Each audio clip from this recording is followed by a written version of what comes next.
Bonjour, je suis Guillaume Legrand, créateur et directeur de l'enseigne Corespa. Bienvenue sur mon podcast consacré aux personal trainers et coachs sportifs qui désirent entreprendre dans le fitness avec succès, se développer sereinement, performer durablement et vivre confortablement de leur passion. Vous pouvez également me retrouver sur ma chaîne YouTube et sur mon site internet Corespa Academy. Vous êtes prêts ? C'est parti !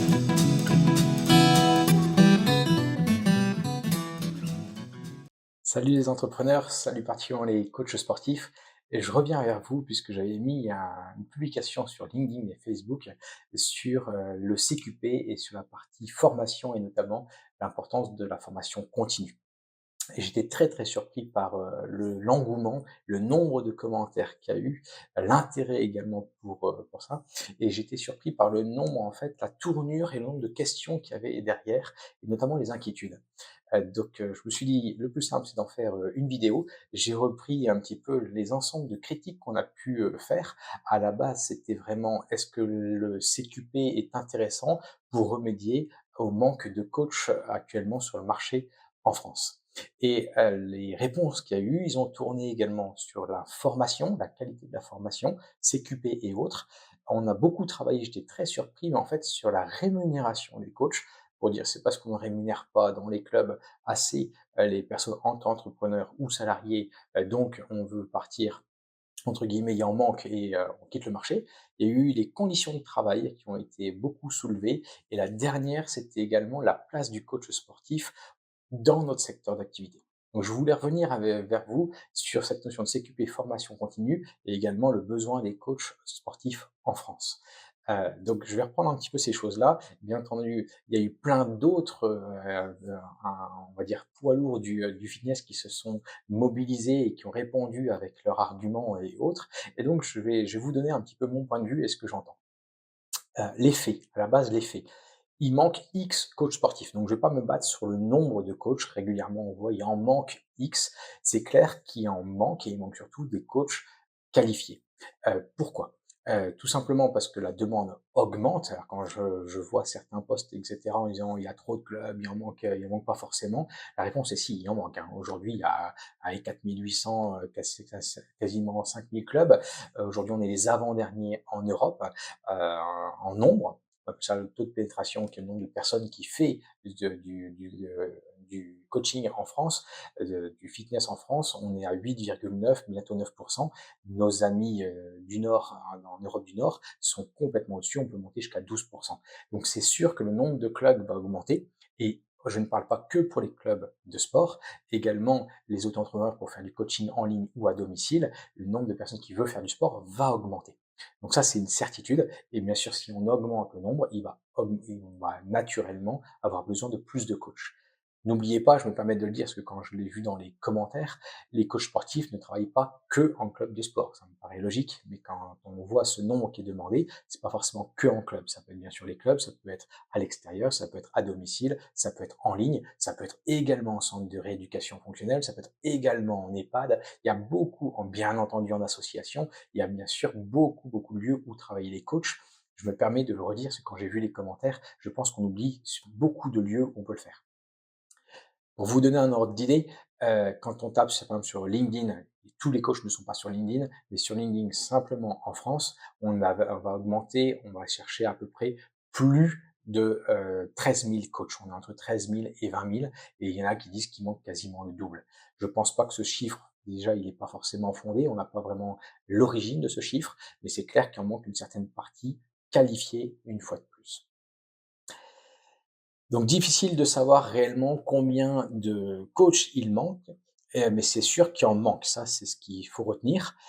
Et également, voilà, je voulais également vous redonner dans les faits les différents lieux où on peut travailler. Autre chose, 3 idées du CQP qui, à mon sens, est déplacée. Le premier, j'ai entendu beaucoup de commentaires, fait plaisir aux investisseurs.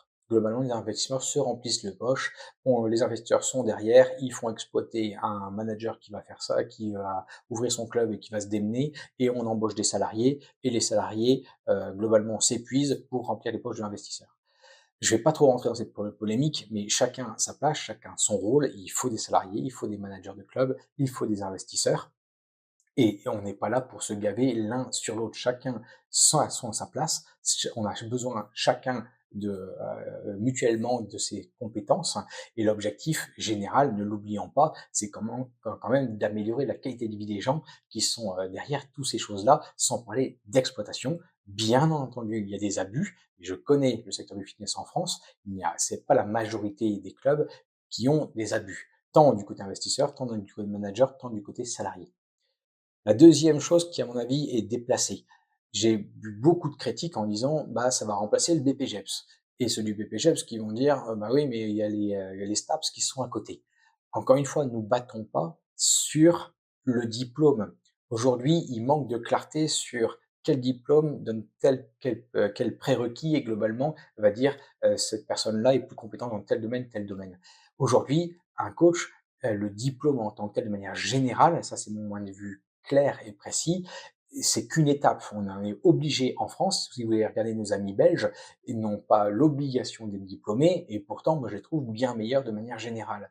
Pourquoi? Là, il y en a certains qui vont dire que la passion n'explique pas tout, mais à mon point de vue, la passion va entraîner la motivation et va surtout entraîner de se former au quotidien et régulièrement. Cette formation continue va permettre d'atteindre l'excellence dans l'ensemble des compétences.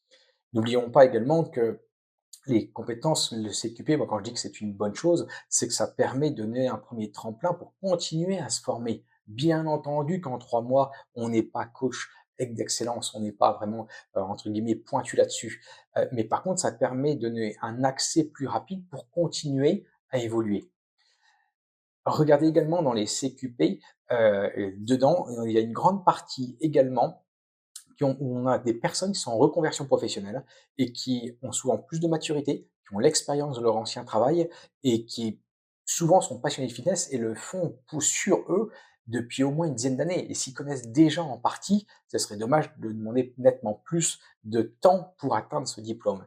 Donc c'est pour ça que je pense que le CQP est une bonne idée, peut accélérer, mais en effet, on ne forme pas en 3 mois et entre guillemets, il va falloir demander plus de temps pour accéder à de l'expérience et l'expérience terrain. Le CQP, les prérogatives qui sont dedans également, ce qu'on y apprend, moi je le trouve également qui colle très bien par rapport aux demandes terrain qu'aujourd'hui on a sur place. Il y a quand même des grandes compétences. Si on regarde, moi je donne moi-même des cours depuis plus de 15 ans à la fac des sports, pour pas le citer, à Lille, et j'interviens également dans d'autres types de formations. On ne forme pas à la communication, on ne forme pas à la vente, on ne forme pas des fois au type de marketing. Donc vous voyez bien qu'il y a plein de types de formations qui sont dedans et c'est pas forcément sur les années où on sera plus spécifique terrain. Donc aujourd'hui, ça va mettre du temps à notre marché de s'adapter, de se structurer. Ce qui serait top, c'est d'avoir plusieurs diplômes qui nous donnent vraiment des montées en compétences des coachs et également des montées en compétences si on est en cours collectif, si on est en personal trainer, etc. Mais ça, faut pas rêver, ça va se faire dans le temps. Mais aujourd'hui, je te trouve que c'est plutôt une bonne chose de proposer CQP et non, les CQP ne vont pas remplacer les STAPS et ne vont pas remplacer les BPGEPS. Une autre idée sur le CQP qui, à mon avis, est déplacée, c'est qu'il y en a plein qui disent que la formation est dégradée. Non, elle n'est pas dégradée. J'en connais plusieurs et je connais plusieurs responsables de formation qui travaillent dedans. Et nous, on prend également des stagiaires CQP. Elle n'est pas dégradée du tout. C'est pas du nivellement par le bas. On peut le penser par rapport au temps qui est donné, qui est acquis, surtout si vous avez un bac plus 3 ou bac plus 5, etc. Et encore une fois, c'est qu'un début, mais on peut pas dire qu'elle est dégradée. Le contenu des formations est adapté. Il manque peut-être en quantité de volume, de contenu et d'expérience, mais mais ce qui est donné est tout à fait correct, même plus que correct. Donc la qualité de la formation n'est pas forcément médiocre. Je préfère ça que d'aller dans certains lieux où on a le même prof qui va vous répéter depuis 20 ans le même cours au même endroit et le taux d'absentéisme est quasiment de 50%. Voilà un petit peu mon avis là-dedans. Donc le secteur de la forme, pour moi, n'est pas dévalorisé. On augmente petit à petit en compétences et on fait face également à la demande qui est en face, même si on est bien dans un marché. C'est pas pour autant que le marché a raison, mais n'empêche qu'on est là pour répondre et répondre de manière intelligente, notamment avec ce sport santé qui est, entre guillemets, je vais pas dire à la mode, mais qui a plus de place. Autre temps, donc je vous ai donné les faits, je vous ai donné les idées à mon sens sur le CQP et je vais m'arrêter sur 2 réactions que j'ai beaucoup entendu et le sujet entre guillemets, a migré vers ce type de réaction. La rémunération et après les conditions de travail. La partie rémunération, genre je voyais à chaque fois, les clubs ne veulent pas payer. Honnêtement, c'est clair que dans les clubs de sport, vous êtes, c'est déjà il faut déjà savoir que la grosse majorité sont des freelances dans les clubs de sport. Moi, à Correspa, c'est pile l'inverse. Je crois beaucoup à l'état d'esprit d'équipe et j'embauche moi sous CDI et plutôt temps plein, même si tout le monde n'est pas forcément en temps plein. Mais la réalité, c'est plutôt freelance. Il faut pas oublier que le freelance, il y a un effet de mode et cetera, mais on n'est pas vraiment, on peut pas dire qu'on a une activité de freelance comme certains ingénieurs ou certaines personnes qui travaillent à un coût par jour, etc. On est plutôt sur des clubs qui embauchent en freelance à droite, à gauche. Normalement, c'est le freelance qui choisit ses prix, je vous rappelle. C'est lui qui est également libre de donner ses prestations de service, de les donner comme il le veut. Et sur le terrain, c'est pas réellement ça qui se passe, hein. Il y a quand même un lien de subordination du du responsable manager de club par rapport au freelance, qui normalement ne devrait pas être le cas. Ça, je me permets de le rappeler, parce qu'il y a beaucoup d'abus dans notre secteur d'activité. Et si vous le comparez par rapport à un freelance, à combien il peut demander de l'heure et combien un salarié est payé, en effet, il y a une grande distinction. Après, j'allais dire, vous me connaissez, je suis dans l'entrepreneuriat, il faut de tout. Il faut des salariés, il faut des managers, il faut des investisseurs. Mais une fois qu'on n'est pas content, j'allais dire, passez le cap et montez en strat, si on peut parler de strat, ou créer votre propre job si vous vous sentez mal payé. Parce que je voyais beaucoup qu'il y avait aussi de l'énervement sur combien je suis payé. Bah, prenez les responsabilités et montez en compétences et montez par rapport à ça si c'est l'aspect purement financier, pécunier qui permet de le faire. Certains clubs permettent de payer plus, mais à un moment, vous avez vos limites. Parce qu'on a une activité en termes de rentabilité, et là je parle bien chiffres, hein, et c'est pas pour autant que je parle chiffres et que je ne parle pas de qualité de prestation et de service premium. On peut adapter les deux, mais c'est clair qu'aujourd'hui, on peut aller mettre un peu plus qu'un SMIC, ça c'est clair, hein, plus des primes, mais on va pas arriver à un salaire entre guillemets de manager de club, ce qui serait pas non plus intéressant à faire et pas logique également. Aujourd'hui, moi dans les salaires, je veux dire nets mensuels, je vois des salaires nets mensuels entre le SMIC et globalement 1500. C'est à peu près ce que je vois dans les clubs, sachant encore une fois que c'est une utopie puisque tout le monde n'est pas en CDI et tout le monde n'est pas à temps plein. Donc encore une fois, les chiffres que je vous donne sont une utopie par rapport au terrain, par rapport à cet aspect freelance qui est sorti nettement plus du lot.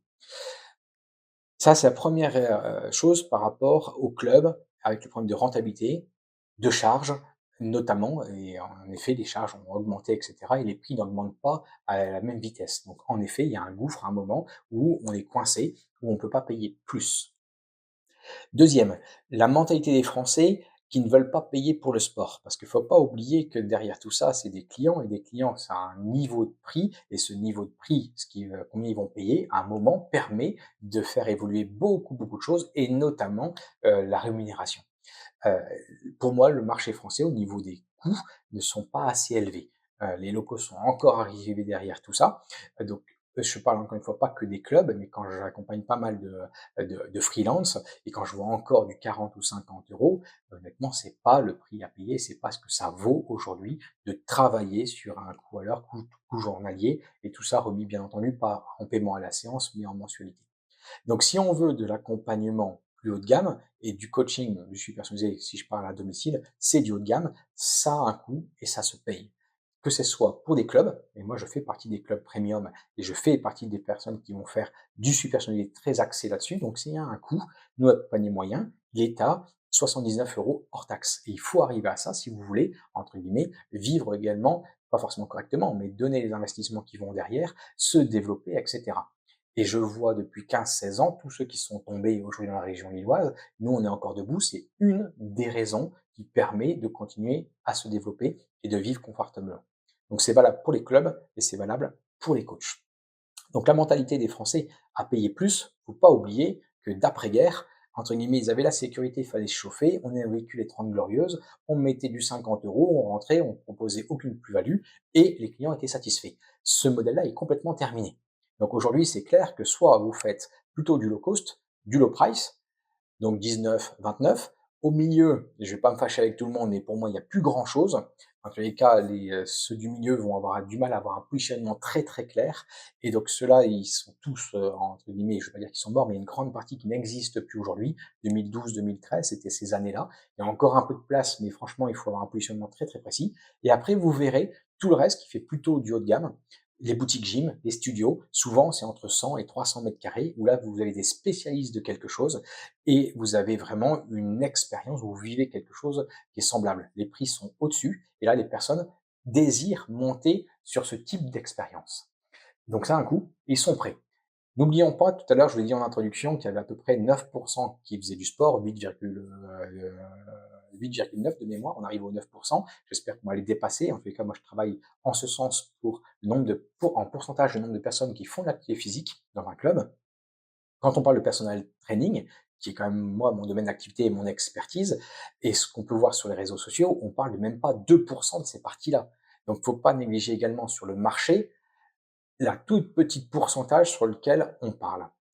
Là, pour la partie de la rémunération et la partie des partages des richesses par rapport à notre modèle économique. Faut bien parler de partage de richesses par rapport à l'ensemble des acteurs qui sont dedans.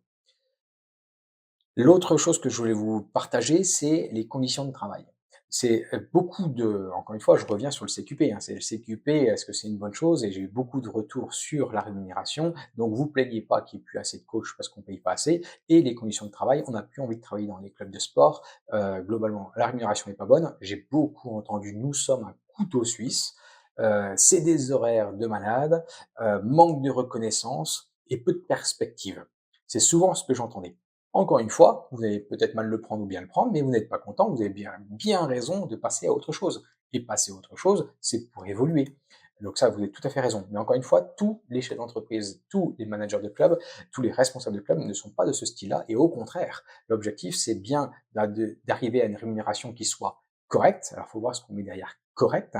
Parce que si vous voulez aller gagner 3 à 5 000 euros, en effet, c'est pas en étant salarié dans un club de sport en France que vous aurez cette reconnaissance-là.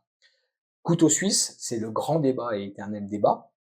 Est-ce que chacun sa spécialité, on fait que son métier? J'allais dire que moi, ça dépend des clubs. Ça dépend des clubs. Je pense que les deux sont possibles. Ça dépend complètement des clubs. Est-ce qu'il faut un commercial ou alors le coach me demande d'être commercial, etc. Quand on me demande mon avis, ça dépend vraiment du club. Moi, dans mes petits clubs, 200 mètres carrés, spécialisés dans le suivi personnalisé, de notre côté, en effet, j'estime que c'est la place du coach de savoir rendre service au client et donc savoir l'écouter avec empathie, savoir quels sont ses objectifs et savoir y répondre. Et c'est pas quelqu'un qui va lui vendre un abonnement avec du prix. Par contre, si on augmente la taille du club, en effet, ça peut être intéressant d'avoir des postes de vendeurs. Donc j'allais dire, ça dépend vraiment, cette réponse, de quel type de club on est, quel outil pour mettre la bonne personne. On arrive aux horaires dans les conditions de travail. Les horaires, j'invente rien. Aujourd'hui, même si on est plus construit maintenant sur une base de 35 heures, il y a de plus en plus de temps libre et d'aménagement, n'empêche que la grande majeure partie, et vous le savez quand vous êtes rentré sur le secteur d'activité, les personnes viennent faire leurs loisirs quand ils ne travaillent pas. Et on reste quand même sur des heures d'ouverture où ils viennent soit très tôt le matin, soit le midi, soit après 4h30. Bien sûr, il y a des exceptions près, etc. Mais ça reste ça et le week-end. Donc c'est logique que vous avez choisi un travail qui travaille à ces moments-là. Donc ça, il faut remettre aussi, je vais dire le clocher au centre de l'église, comme on dit, ou quelque chose comme ça, mais c'est cette partie-là.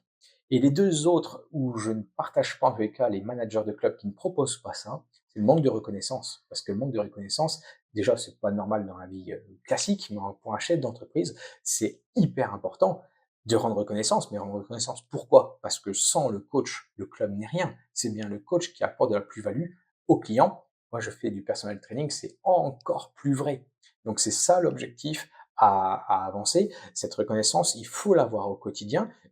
J'allais dire, inviter votre responsable, votre manager. Il y a des entretiens qui se font mensuels, trimestriels, semestriels, annuels, pour justement être en harmonie dans l'équipe et avoir ces relations saines là-dessus.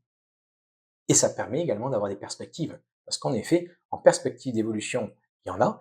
Et à un moment, quand vous arrivez en haut, entre guillemets, du panier, bah, ce sera de passer à une étape supérieure, soit d'être manager, soit d'être responsable de club, soit à vous-même de créer votre job en auto-entrepreneur ou créer votre studio. Et ça, il faut aussi l'entendre. À un moment, si vous êtes déjà, on a une activité, on a un secteur d'activité où en effet, on peut être très rapidement sur le haut. Et donc, quand on est en haut, on passe par l'entrepreneuriat. Pour moi, ça passe par ce niveau-là. Si on finit sur la partie conditions de travail et rémunération, combien, typiquement moi je pense qu'on peut gagner. Si on est salarié, je continue à dire qu'on est un peu au-dessus du SMIC avec des primes qui peuvent aller à 2, 3, 4 000 € sur l'année. Je pense que c'est ça en moyenne, mais encore une fois, c'est une grande partie pour salariés, alors que c'est des freelances qui travaillent dans les clubs. En freelance, je dirais, c'est déjà à vous de les fixer et donc pas au club, donc la question ne se pose pas, à mon sens, à ce niveau-là. Pour les managers de club, pour vous donner un ordre d'idée, nous les managers de club, c'est des managers qui peuvent être payés entre 3 000 et 5 000 €. Et une fois que vous êtes à votre propre compte et c'est vous le manager à franchiser ou c'est votre club à qui ça vous appartient, vous serez entre 5 000 et 8 000. Donc tout ça, c'est simple, ça correspond pas. Il y a 4 modèles économiques selon si vous êtes diplômé, non diplômé et si vous êtes associé ou avec salarié. Donc c'est ça les rémunérations. Et donc on va donner une fourchette. Je retire la partie salariée dont je viens de vous parler. Si on est sur la partie plutôt responsable de club, ben on va être entre 3 000 et 10 000. Là, un petit peu la fourchette. On peut arriver, en tous les cas, nous, à Correspa. Mon avis sur tout ça. Mon avis sur tout ça, c'est se lancer dans le fitness, c'est une bonne opportunité. C'est un métier excellent. C'est un métier passion, mais c'est pas pour autant qu'on ne peut pas gagner d'argent. Et il faut absolument, absolument, pour le maître mot par rapport au CQP et pourquoi je suis pour, c'est parce que je suis convaincu qu'il ne faut pas s'arrêter au diplôme ni au CQP, mais viser la formation continue. Et ça, si vous avez votre formation continue, donc la passion, la pratique également, combien de coachs sportifs ne pratiquent plus et pensent tout savoir et s'arrêtent là-dedans, c'est, à mon avis, ça continue à être une bonne chose. C'est-à-dire que le diplôme de CQP, à mon sens, n'est qu'une étape. Et il faut le voir de cette manière-là. Et le diplôme, encore une fois, pour moi, ne reflète pas du tout, et je peux vous dire que j'embauche régulièrement, ne reflète pas, à mes yeux, les compétences de la personne. C'est théoriquement ça que c'est censé faire, mais c'est pas vrai. Donc ça ne reflète pas ni les compétences, ni l'expertise d'une personne. Et c'est pour ça que moi je n'embauche pas sur un diplôme. Le diplôme, il est nécessaire, on a une obligation légale pour prendre en charge nos clients, mais par contre, il faut aller nettement plus loin. Vous donne un idée, nous à Correspa, on reforme quoi qu'il arrive sur ces compétences. Donc voilà un petit peu mon avis, c'est un début. Le deuxième, je pense également que dans les clubs de sport, encore une fois, tous les coachs ne sont pas salariés, mais dans les clubs doivent former, doivent former. Et souvent, on ne forme pas forcément, il y a des compétences techniques, et bien entendu, notre activité évolue. Et dans les compétences, dans la formation, et vous avez également, j'allais dire, les formations que vous pouvez avoir par vous-même, hein. Il y a des bouquins, il y a des podcasts, internet, ChatGPT est votre ami. Vous avez les réponses à tout et bien entendu, formez-vous là-dessus, qui est déjà une énorme richesse et combien le font. Donc là, c'est tout un état d'esprit à avoir et après, bien entendu, il y a les formations qui sont plus payantes qu'on peut acheter, se faire former, rembourser ou non, ou se faire accompagner. Je vous conseille fortement d'arriver également sur du mentorat et donc se prendre en charge pour viser où on veut aller, qu'on soit salarié ou entrepreneur. Je crois également, par rapport à la formation dans les clubs, à la notion d'équipe. C'est pour ça que moi j'embauche en plein temps et dans une équipe. Pourquoi? Parce que si on a une équipe qui est soudée, on va viser du long terme. Et du long terme, ça va permettre de viser, de respecter tous les parcours des coachs qui sont dans votre équipe, mais de viser le long terme permet d'avoir une formation également pour votre manager, petit à petit à donner à long terme. Et vous allez avoir des appétences qui vont changer. Et le marché, n'oubliez pas, il évolue. Les demandes ne sont pas exactement les mêmes. Donc ça permet de faire évoluer justement les formations que vous désirez avoir. Je crois également, dans la partie formation, à l'importance de maîtriser plusieurs compétences, surtout dans notre domaine d'activité.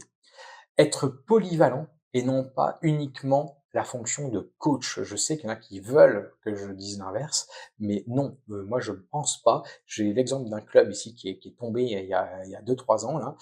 Il prenait le meilleur dans tel domaine, dans le yoga, le meilleur dans tel ce sport cours collectif, le meilleur. Mais il n'y avait pas de notion d'équipe, il n'y avait pas de notion de formation. Et ça se ressent et les clients partent.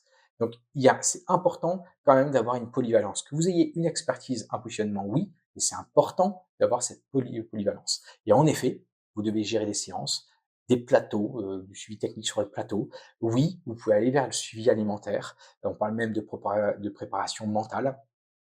Tout ça, oui. Et maintenant, on a même des applications. Donc oui, il faut être aussi connecté. Donc il y a beaucoup de choses qu'il faut faire. Oui, dans mes clubs, c'est pas fou. On a des personnes spécialisées pour faire de la relance en communication téléphonique, mais n'empêche que le coach a son rôle à jouer également parce qu'il a une certaine expertise où c'est sa place à lui de relancer.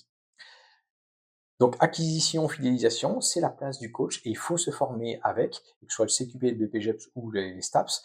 Je pense qu'il y a du retard à prendre et il y a de la formation continue surtout à apporter. Pourquoi? Parce que le maître mot dans la formation, ce sera la relation. Et la relation, vous avez des acquis, mais ça s'apprend également comment avoir une relation client et comment la soigner. Troisième avis, pour moi, c'est des mentalités à changer. Et des mentalités à changer pour le coach et des mentalités à changer pour les managers de club. Ça va vraiment dans les deux sens. Pour les coachs, je vais être assez dur dans ce que je vais dire, mais c'est soyez acteurs et créatifs dans votre secteur d'activité. Dans votre secteur qui soit de la forme, de la santé, du bien-être. Prenez votre place dans le modèle économique qui vous convient. Parce qu'il y a plusieurs modèles économiques. Vous faites partie d'un marché et c'est normal de parler business. Le fitness n'est pas que du business et bien entendu, on cherche d'abord la qualité de prestation et d'améliorer la qualité des gens avec du sport santé. On ne fait pas n'importe quoi avec ça, mais n'empêche que derrière tout ça, il y a des modèles économiques. Est-ce que vous préférez travailler avec Basic Fit avec un loyer et vous mettre auto-entrepreneur? Est-ce que vous travaillez salarié? Est-ce que vous mettez auto-entrepreneur? Auto-entrepreneur, est-ce que vous le faites en ligne de manière hybride? Vous avez plein de structures, j'allais dire, et vous avez plein de solutions. À vous de trouver votre modèle économique qui vous convient. Et des fois, c'est possible qu'il vous convient plus et on passe à autre chose. Donc, la deuxième chose, changement de mentalité, ça va pas plaire à tout le monde, mais arrêtez de vous plaindre. Parce que si vous vous plaignez, c'est peut-être que vous qui n'êtes pas forcément aligné par rapport au marché ou alors aligné par rapport aux structures, comment c'est fait. Et en effet, il y a des fois eu un trop-plein en disant j'arrête, je quitte les clubs. Ok, c'est ce qu'on observe. Beaucoup de choses, personnes se sont mis auto-entrepreneurs. Mais est-ce que c'est plus simple? Pas spécialement. On peut en vivre, même décemment. Mais par contre, ne vous plaignez pas. Il y a des structures, il y a des méthodes. Donc, trouvez vraiment le modèle économique et euh, votre comment dire, votre place, votre mission, votre profession, votre poste, vraiment au bon endroit. Et l'objectif, vous le savez, c'est être au bon moment, au bon endroit. Et c'est là où vous prendrez plaisir, vous serez heureux sur ce que vous faites, que ce soit les conditions de travail, votre formation, que ce soit la rémunération, etc. Donc vraiment, passez à l'action et créez vos propres règles du jeu. C'est quand même l'avantage quand vous êtes entrepreneur. Vous allez peut-être me dire, vous avez la réponse facile quand on parle d'entreprendre. Elle est peut-être facile, mais je pense pas qu'entreprendre soit si facile que ça. Mais par contre, c'est tout à fait possible. Tout le monde n'est pas fait pour entreprendre, heureusement. Et je pense qu'il y a même trop de personnes qui se disent entrepreneurs et qui veulent se lancer en pensant que c'est facile, et ce n'est pas le cas. Mais soit vous ne plaisez pas, soit vous transformez le monde, c'est la société qui est dedans, soit vous vous mettez à votre compte. Et là, vous aurez votre propre règle du jeu sur lesquelles vous pouvez jouer. Et je dis bien le mot jouer. Et donc ça, soit en étant entrepreneur, soit en créant votre club. Je suis passé par là, je peux vous dire que je m'éclate tous les jours pour améliorer la qualité des gens. Et on a une équipe qui est soudée. On a des hauts, on a des bas, des fois on est content, des fois on n'est pas content, des fois on n'est pas en accord, des fois on est en désaccord, etc. Mais n'empêche qu'on avance et on a tous un plaisir à travailler ensemble pour servir nos clients. Donc allez dans cette direction-là. En tout cas, c'est ce que je vous invite. C'est possible, mais c'est pas forcément donné à tout le monde. L'objectif pour les managers, eux, dans leur état d'esprit, pour les professionnels du secteur de la forme, pour moi, je pense qu'on devrait mettre l'humain au cœur de tout. Alors c'est une phrase qu'on entend, enfin en tout cas moi je la porte très souvent, mais ça doit être bullshit. C'est si on met l'humain au cœur de tout, tant bien sûr pour nos clients finaux, mais également dans nos équipes. Ça c'est important. Donc pour le client, améliorer sa qualité de vie de chacun de nos clients, si toutes les décisions étaient vraiment orienté à chaque fois sur service client, je pense que on serait déjà nettement plus aligné. Et le deuxième, ça doit être également être fixé sur équipe de coach. Et ça, c'est aussi important pour être garant de la formation continue des coachs qu'on a dans nos clubs. Et je pense que ça, c'est important. C'est ce que j'appelle la formation du coach d'excellence. Si vous êtes intéressé, vous allez sur Correspa Academy. On fait des formations en ligne qui sont directement disponibles ou on fait du conseil en visio. En conclusion, ce que je pense, c'est que le secteur de la forme est en perpétuelle évolution. Et c'est pas un secteur le plus structuré qui existe. Il est en phase de structuration déjà depuis quelques années et il bouge très, très, très, très vite. Donc, l'objectif, c'est qu'il le laisser se structurer, mais que nous soyons acteurs de cette structure. Et je continue à dire que le CQP, à mon sens, est une bonne chose et fait partie de ces changements qu'il faut faire. Et je ne vois pas le fitness uniquement comme une industrie, je vois comme un secteur de la forme qui évolue. Et bien entendu, il ne faut pas opposer service client et l'aspect plutôt business, rentabilité. Les deux fonctionnent et ça fonctionne comme ça dans chaque secteur d'activité. Et la deuxième, j'allais dire ensemble, construisons, soyons acteurs, construisons ensemble pour toujours mieux servir nos clients et que l'on soit salarié, que l'on soit entrepreneur, auto-entrepreneur, manager de club ou investisseur, mais allons ensemble dans la même direction. Je vous dis à très vite.